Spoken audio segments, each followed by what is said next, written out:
Welcome, everybody. Welcome back to the show. I'm really excited today. I went out to my network and I said, hey, who should I talk to? Who really should we get to know and just pick their brains here for, 30, 40 minutes talking sales and marketing. And the first name that came out as my guest today, Loren Shumate. She has extensive experience in sales. She has a true passion for marketing. And on LinkedIn, it is the Revenue Muse, which I found awesome. So without anything further, because there's so much to get into today, Loren, how are you today? Good. Thank you so much for having me today, David. I really look forward to this conversation. Oh, absolutely. So, like you and I were talking right as we got in, I literally usually I have like a page and a half of notes and I have all this work. And literally, I just got to about, go to market. And I literally had to stop because literally, I think we could spend the entire time in talking that and all that you bring to the table. Obviously, my experience is, 12, 11, I don't know, years of sales, right? And, the old joke, everybody knows marketing, right? Everybody thinks they know marketing. So I do not have that. But I'd love to hear, you mentioned right before we came and hit the record button here was GTM go to market is like 4x researched. And you said, hey, maybe that's on the low end. Yeah. And I'd love for you to just you know, talk on like why? Like why are people right now just so I don't know, enthralled and consumed by this phrase that I don't even know if it's new, but I'd love to hear kind of your thoughts. Yeah, it's just fascinating. It seems go to market GTM seems to be in everyone's title these days. It tends to be it's in jobs descriptions, it's on websites. Rev Genius, the organization, just came up with like the top 50 or the top 100 best go to market, Hmm. technologies. It's the biggest thing that everyone is talking about. So my take is that it's the biggest challenge that organizations, have right now. Um, I come from primarily a SaaS background, and I think a lot of in startups, scale ups, growth stage is sort of my sweet spot, both in sales and marketing. I have a long career. Let me start there with where I started over 10 years as enterprise and SMB sales rep in technology, and then pivoted, to I think 17 years now. Been a VP of marketing 4 or 5 times, and so this is the first time I've seen go to market be, such a predominant word. I think the biggest reason is because um, technology companies are really struggling to know their buyer persona and know their audience. And I think the biggest challenge is they haven't put the time into really talking to their customers and getting to know their customers to the degree that they need to. There's so much digital fatigue when it comes to, AI is putting more content out there. The pandemic has everyone at home. We're just inundated with so much information that we are, as a buying audience, we aren't filtering through the noise. And so knowing the buyer persona, what they care about, is so very critical. But moreover, having a set strategy where you identify your buying audience, who's the ideal customer profile, who has a higher propensity to buy, and then prioritizing those audiences and putting your resources as one revenue team in a go-to-market strategy, so that if you only have so much money and you only have so many hours in the day and you have so much risk from a lot of borrowed money from investors who are breathing down your throat, saying, we need some payback. The cost of money is very expensive. All of a sudden, go-to-market strategy is the biggest thing, because you need to make sure that you put the time into making sure you have a joint strategy that everyone agrees on, that you've done the right research, that you've talked to customers, and that they're using the best use of your funds and your resources is really what I feel it's about. So there's just like This is great because it's probably about four things I can ask on, but let me just start with this. You said they're having a hard time identifying their ICP, identifying their ideal, client persona. What, why? Why is that why is that hard? Yeah, it's well, ICP, I guess, ideal customer profile. And the why it's so hard is that they cut too many corners. They aren't just sitting down and doing the analysis. And I think they're depending too much on vendors. There's a lot of technologies that say, oh, we'll get you ahead of, we'll give you intent data, we'll give you, we'll help you prioritize your ICP. They're really relying on a lot of these account-based marketing vendors to feed them what it takes to do it. I'm a real proponent of strategy. It comes down to strategy, and these companies are cutting corners and they're not doing the work. So to determine your ideal customer profile, you really have to sit down and look who your existing customer base is, and really as an executive team and a go-to-market team, meaning sales leadership, marketing leadership, um, arguably channel leadership, even BDR leadership, I really see it as one cohesive revenue team needs to say, okay, what's good business for us? And, looking at the firmographics, like what's the company size, what's the employee size, looking at psychographics, what is the personality, of our buying audience, as far are the companies conservative? Are they, innovative? What is our tone that we need to have? Technographics, do they use certain technologies that if they use these technologies in this mix, they might be low-hanging fruit, for us? Or is there a triggering event? Now, we sort of, as organizations, we have these conversations, but they're often done like maybe the executive team has them a little bit. Maybe sales dictates what they are. Maybe they're product led, as I always am a proponent, but there's no one. And then marketing's in another room. I always make jokes that marketing's sitting at the kids' table. Um, you know, really all of these leaders need to be one team on an equal level to say, okay, we're looking at our customers, we're thinking about what the market conditions are, we're thinking about our competitors, and where are we going to be best positioned with our ideal customer profile? And then moreover, how do we segment that profile? So how do we, there's a lot of different ways to segment. Maybe it is industry based. Maybe it is highly hyper personalized, one-to-one, one to few, one to many. There's very evolving methodologies when it comes to that. But at the end of the day, it's really about personalization, because back to what I said earlier is that we're very fatigued digitally. So we need to get through the noise. So right now, everyone in a go-to-market team is leading more toward a quality-based go-to-market versus a quantity-based go-to-market. Because we've known for years that the marketing qualified lead was dead. We knew that that funnel model was something that was created, decades ago, but we're still embracing it. So I think the more innovative companies and the progressive sales and marketers are realizing that account-based is a smarter way to go, and that personalization is really quite key to getting those meetings in an accelerated way. Do you think what allows a company to go to account-based, methodology? If I'm a new company, smaller company, a new VP of sales coming in, what's my criteria as I look at this, or some criteria, or, decision making in terms of what's right for me in terms of what is right for the team?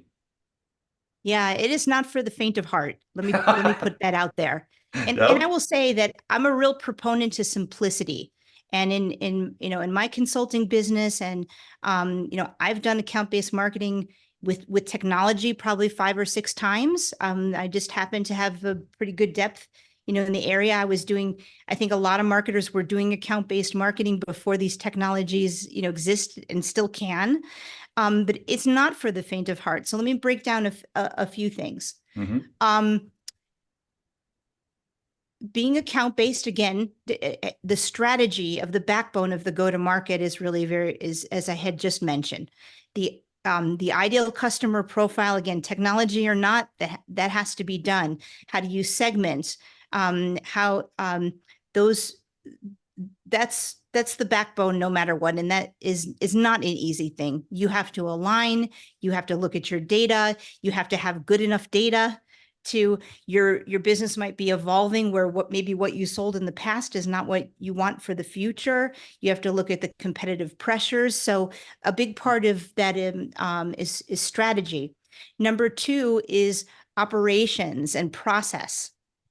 So being account based means that if you use Salesforce, you split the funnel. So being account based is you have contact leads versus leads. And so you have a little bit of a challenge operationally when it comes to analytics of being able to, to have one version of the truth is not. So you need a really strong operations person, a data operations person. And then the last really major part is people.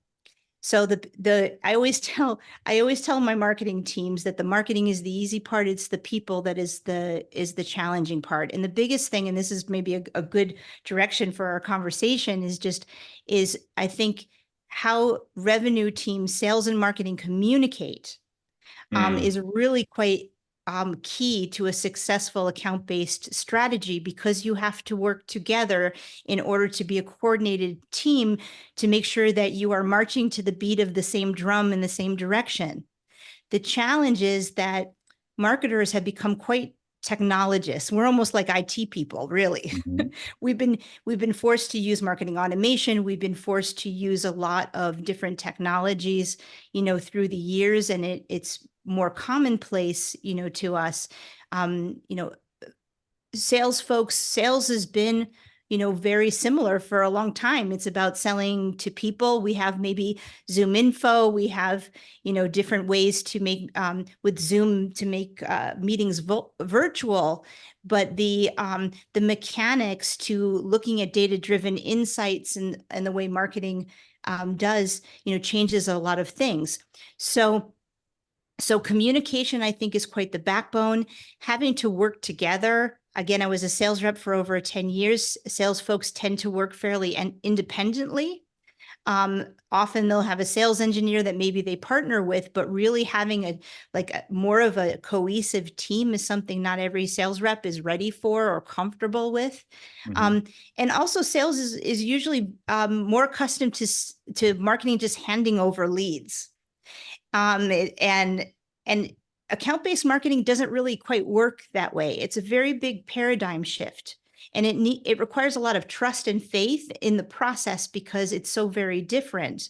Mm-hmm. So, it used to be sales and marketing would have this friction because marketing would give a crappy lead to sales, right? And sales would be like, okay, this is a crappy lead. Marketing has no credibility because they continue to give us these downloads on ebooks, and we know they're crappy, and just keep doing more trade shows because at least they're real people that we can, talk to. Right. Well, so account-based strategy is not so much about the leads of a download. Account-based marketing strategy is about working together to go to market to create meetings. It really is very much about the meeting. So, but it is not on a golden platter. It is not like, here is the lead. It is the most qualified lead you've ever gotten. In fact, it doesn't even use leads. It uses marketing qualified accounts. Okay. So basically, so what's interesting, me having been a sales rep for so many years, especially in the enterprise, it really is no different than the way as an enterprise sales rep, I used to look at my sales territory. Okay. You come, any enterprise salesperson says, I have a sales plan. I handle the Carolinas. I'll use the Carolinas because that's where you and I live. Right. You have a sales plan. You say, okay, what industries do we do particularly well that we have customers that we could use as case studies? what is some of the low-hanging fruit that we have in the territories, as far as maybe we have champions that know us really well. Maybe there's governance in certain industries that might, you say, okay, to make my $2 million quota, I need this many deals. This many are enterprise. These are more mid-market in size of the average, contract value. I mean, it really is, if you don't act so scared about something new or uncomfortable, it really is no different the way sales would navigate their territory anyway. Okay. But what this does, though, is it requires sales, marketing, BDRs, arguably channel, to all work together as one cohesive team where you're marching to the beat of the same drum. So this is where everyone decides together, okay, what are our top one-to-one accounts? What are our one-to-few accounts that might be certain industries? Okay. And then how do we work together as a cohesive team that we prioritize our time?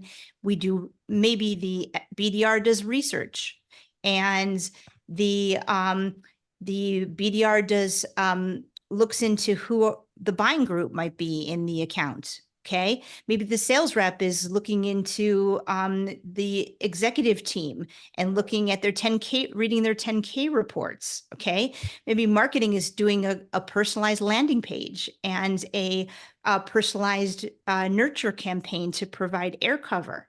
So all of a sudden, everyone has a role and a responsibility. It's different, but it requires faith in your team members to be able to go to market that way. So that's the faith in your team members is like a whole nother conversation, right? And I think you can really dive into those team dynamics and such. And I do want to come back in terms of that go-to-market team and who leads it. What pushback, when you talk to companies or even in your own companies, your past companies, what pushback did you get from sales? Now, I'm on sales, so I'd love to hear, hey, you walk in and you say, hey, you know what? Let's think about this. This is an idea. This is something that I believe in. What were the common kind of objections you would get from the sales team versus, this is change such a great question. No one wants to change, right? But what are some real objections they would come at? I worked with a VP of sales at a past company, and he said to me, Loren, if you've never seen an elephant, how would you know how to draw one? Okay. So that's the first challenge. As marketers, account-based marketing is something that's been around for a while. We were doing, before the pandemic, we were doing direct mail campaigns that we were, sending FedEx packages to individuals to get their attention, right? And calling it an account-based marketing campaign. We were doing our best for segmentation. I mean, these are things that in my career that I've done, for a really long time.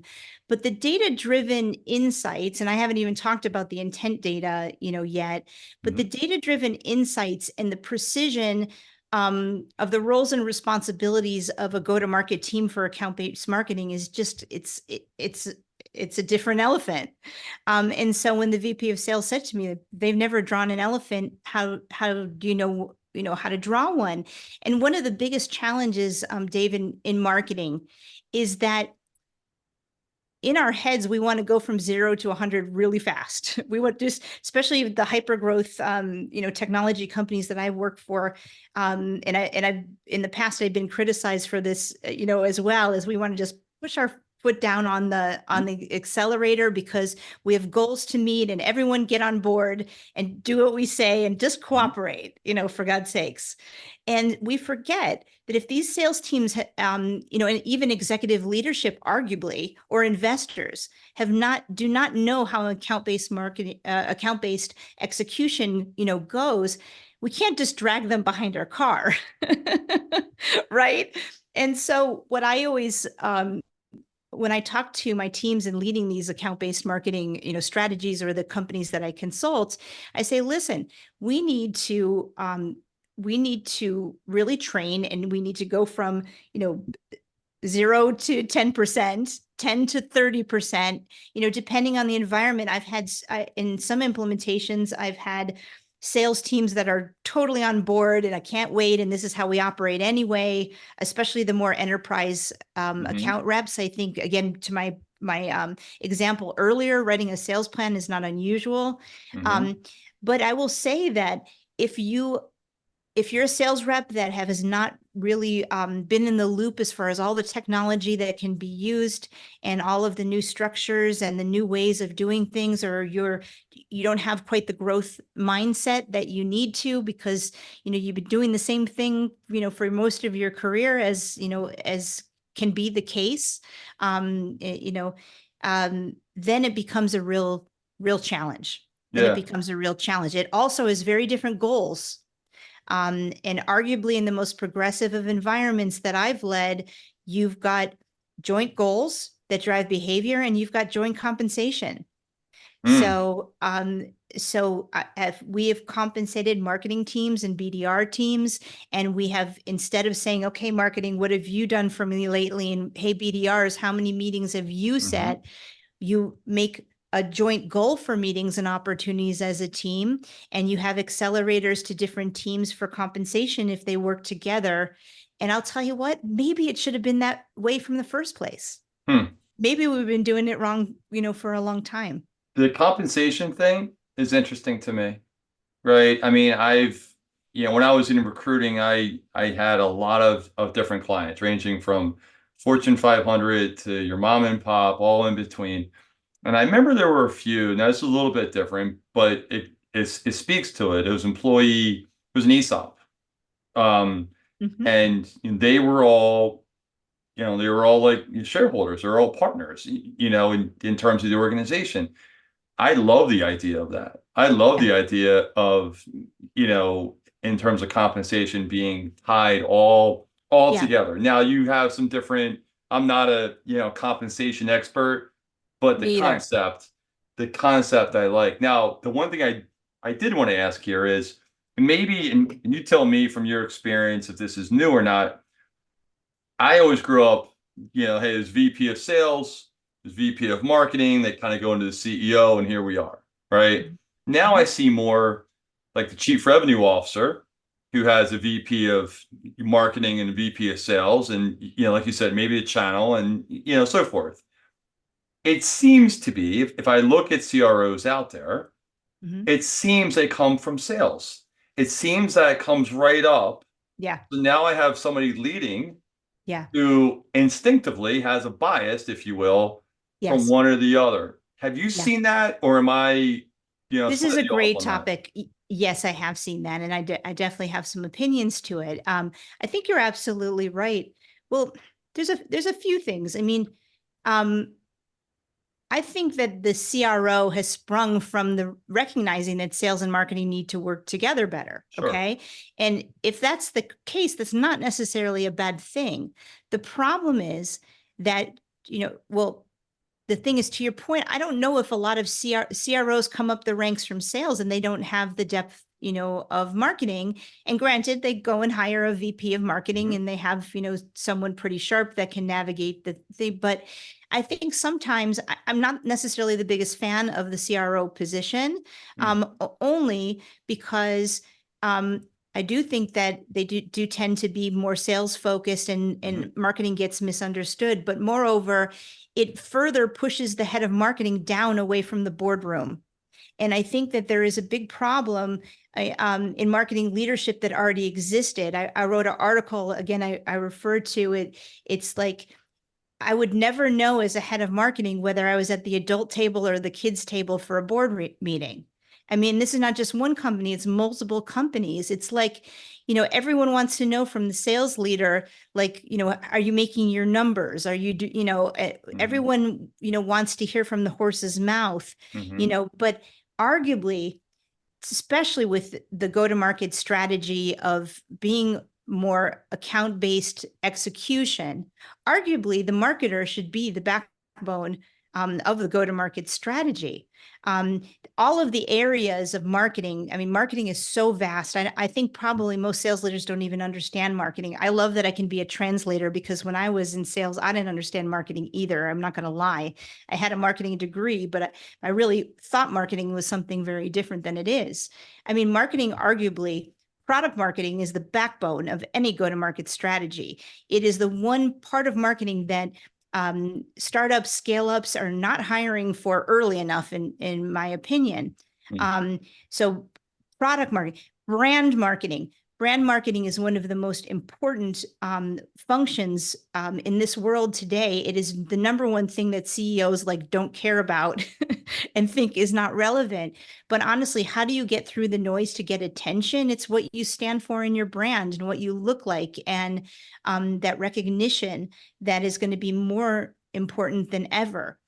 So there are, and then of course the data driven. I mean, I have become like a RevOps person.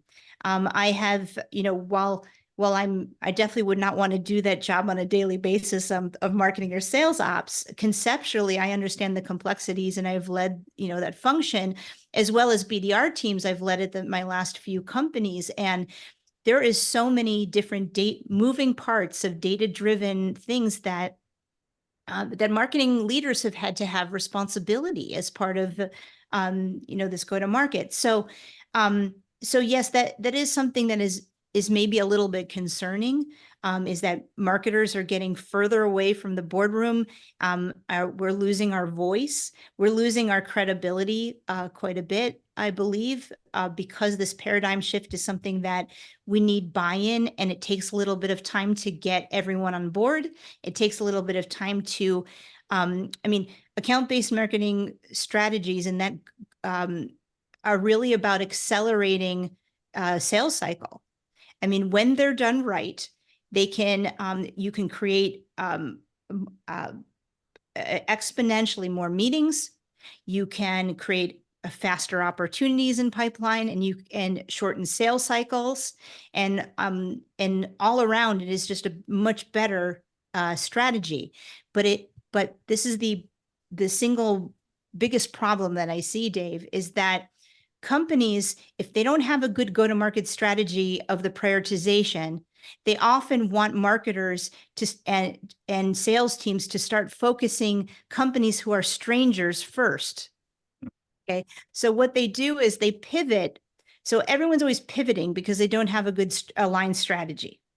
And what they forget is that, okay, you don't want to do this. You've tried this for a month. Okay. And you don't try things just for a month. You maybe try something for a month and you adjust and you learn. Okay. But then you stay the course unless there really is a major roadblock that you are like, okay, but you don't pivot everything. And the biggest issue, and again, another thing that's feeding the go-to-market strategy craze, is that companies are pivoting and they're starting all over. And I have a phrase that I use, I call hugging strangers, because what we want to do is we go, oh, we've got a new product. It's to a new audience. Oh, great. So marketing, now we get to start hugging strangers. We're meeting these new people, these new buyer persona. They don't know us. And then what do? We start talking about ourselves. So we somehow forget that when we get digital, that we're still human beings. And so what we do is we send them emails and things that they never asked for in the first place. And we talk about ourselves. And they don't want to be our friends because we talk too much about ourselves and we're not talking about them. Okay. So I see you smiling because everyone is doing this. It's crazy. I mean, we all get the emails. And we all go, oh, that isn't us. Well, no, I mean, we're all making some mistakes, and we're all learning, and we're all, growing from it. But just to kind of recap a little bit, like as we, do this here, is account-based marketing for everybody? Is it? No. Okay? I want to make that clear. Like, so when is that point? When do I go from X to Y, or like maybe I never go there, depending upon the product and cycle and order value and such. If a business is highly transactional, it is not. You can still segment. You can still do segmentation and things like that. But account-based marketing is really more for a complex sales cycle, a highly Mm-hmm. consultative, sales cycle for Mm-hmm. sure. But I will say that account-based um, strategy is not a standalone thing. It's not a standalone campaign. And a lot of people, there's a real Mm-hmm. misnomer about that. It is part of an overall integrated marketing strategy.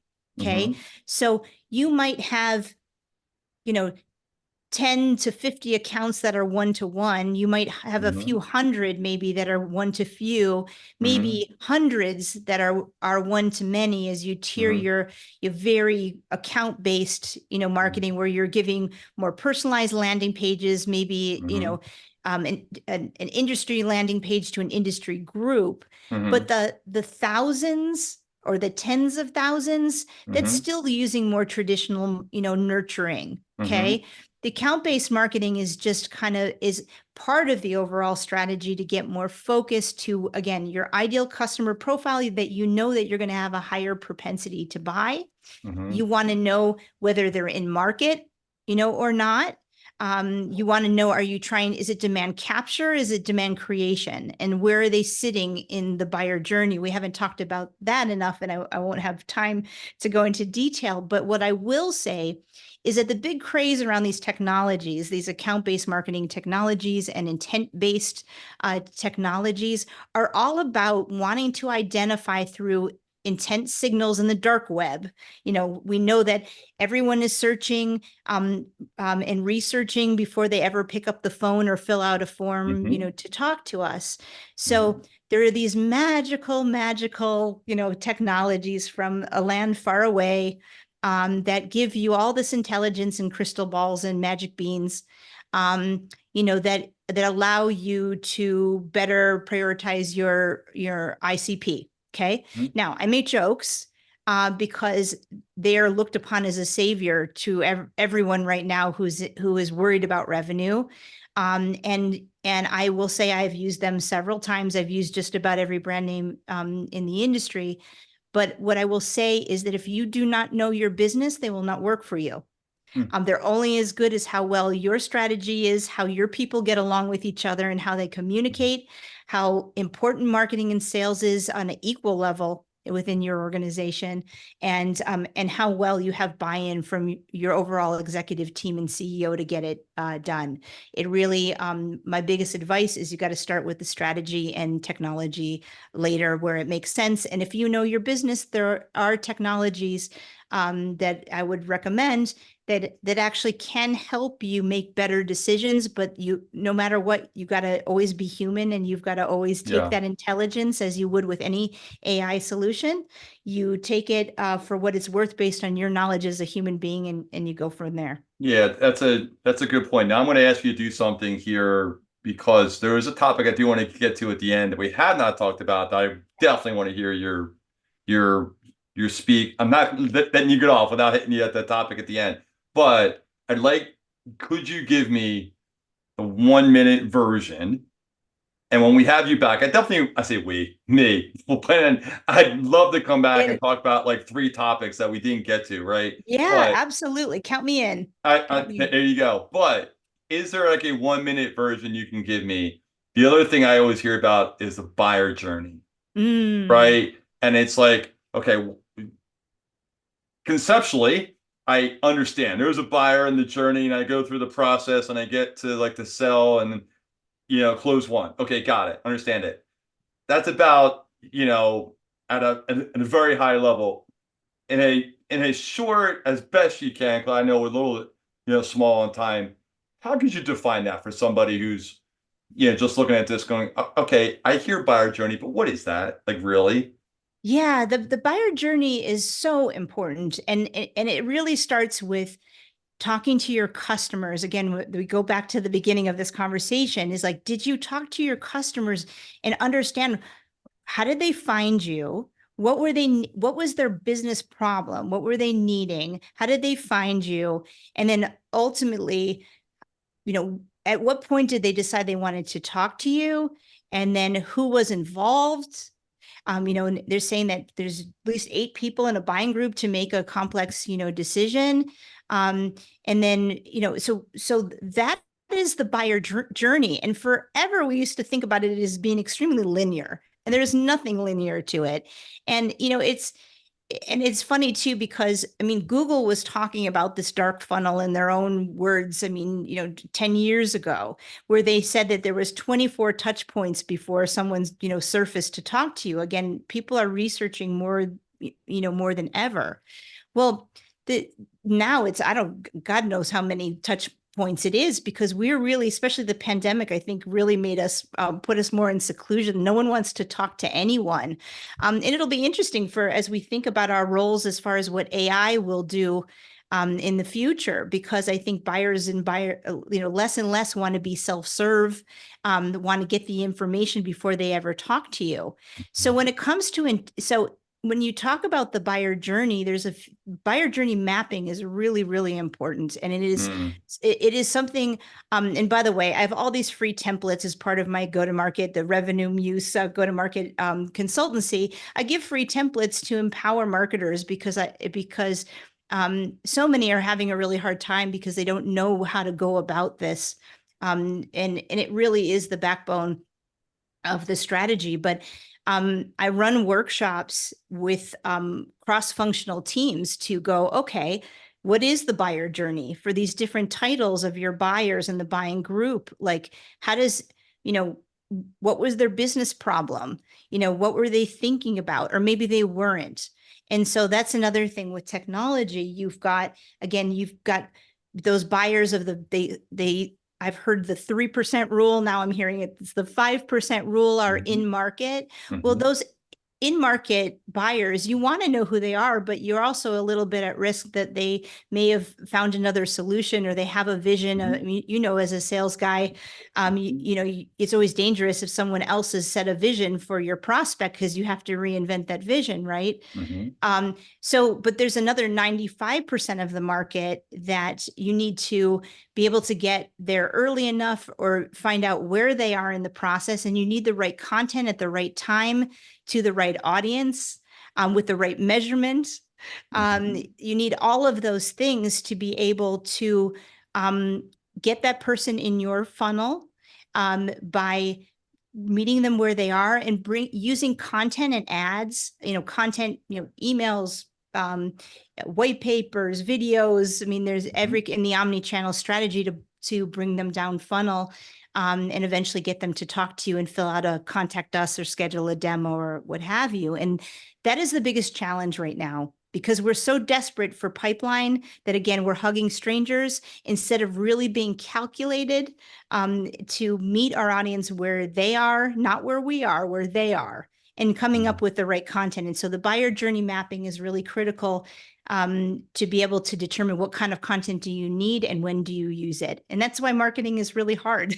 And that's why being in a one revenue team and all focusing and understanding how this works is really critical. And I really appreciate you giving me the opportunity today to be able to explain to your audience. Oh, I mean, like I always say on here, this is the most fun I have all week, because basically I get to come in and just like learn and pick brain, and it could be on like leadership or your career, or kind of the ups and downs, or someone who started the business and what they had to go through. And yeah, you have your own business, which we didn't even touch, but I figured we had so much in terms of your go-to-market and account based and the buyer persona, and there's a lot of things in there that I didn't even get to. I did hint at one, and I do want to get to it because I found it so cool.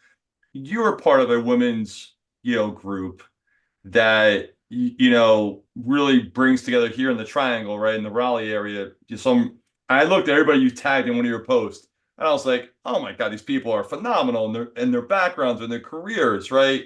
And you said part of it, you had a great video on like you run like a girl, and part of your post, I think it was like 3 months back, but if you have a chance, I highly encourage you to put that back out for anybody to see, because I thought it was great. And having a daughter of my own, I was like, this is so good.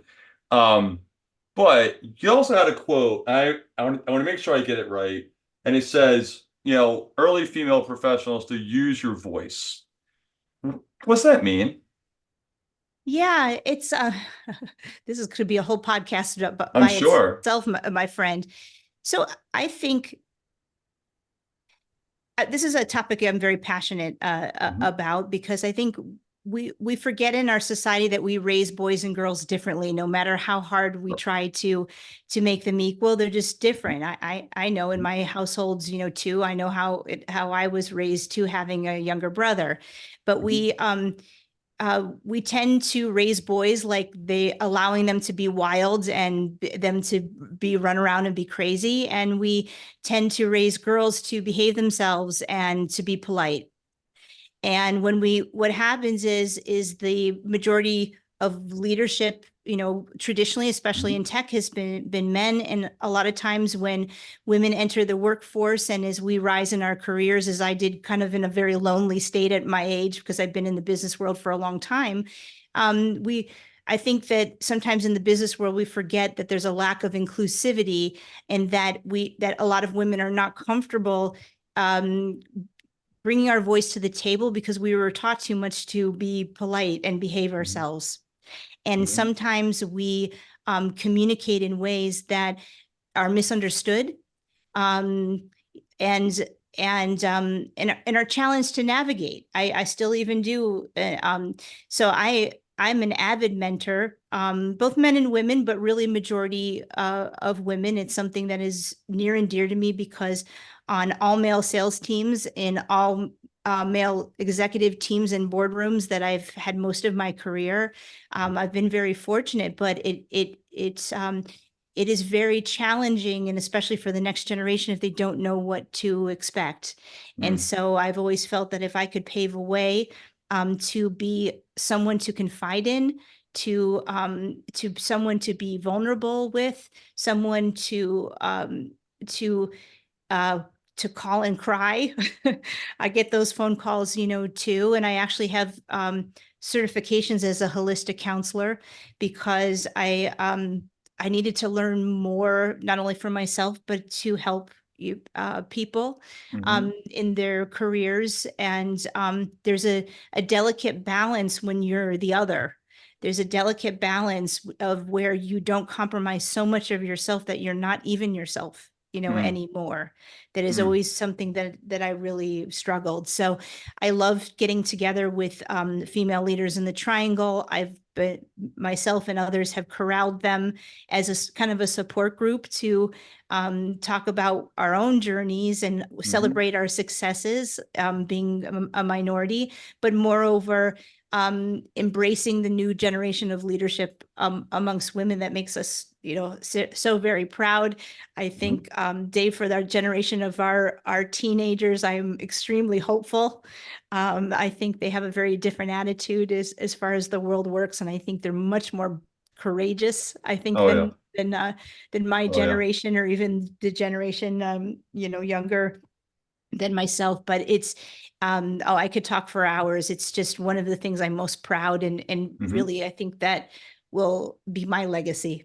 Oh, I think that's great. Look, I knew that was important to you, and Thank I you. saw it, and I said, I'm not letting you get off the podcast without. I had it written down, so I didn't mean to surprise you Thank you. with it, but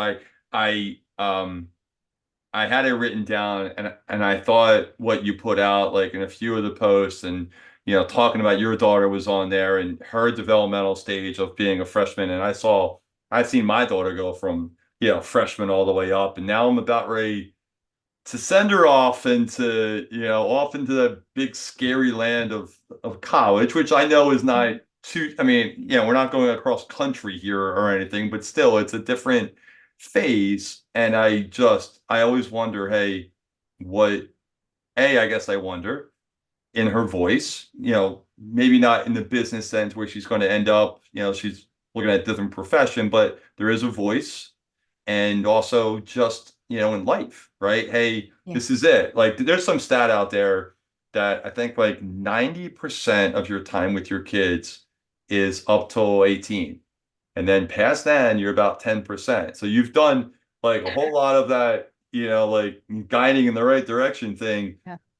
So anyways, before I get too far into that, but look, this was phenomenal. Thank you. I I'm enjoyed. Thank you. Thank you so much. I hope there was a lot that you went over. So I We hope went through a people, lot. Yeah, well, I but hope, Dave, look, I had to thank ask you a you. question a few times. I'm like, all right, wait, let me back up and just, so I can Yeah, understand it. I took notes. Um, I'll never be, an expert in marketing. Your marketing is not my, I'm in sales, but I do yeah, really, really, I'm beginning to appreciate more and more the the delicacies, I guess, the delicate balance of everything, that it's an art and a science. yeah. um and Yes, that very well piece said. and Yeah, that piece is that piece to me is as my brain works, is really intriguing. I'll never be yeah, great at it, but it intrigues me of the balance, right? yeah. So Yeah. Sales is hard. I mean, and there's not a lot of marketers that have been sales reps. Sales mm. is hard because you just, you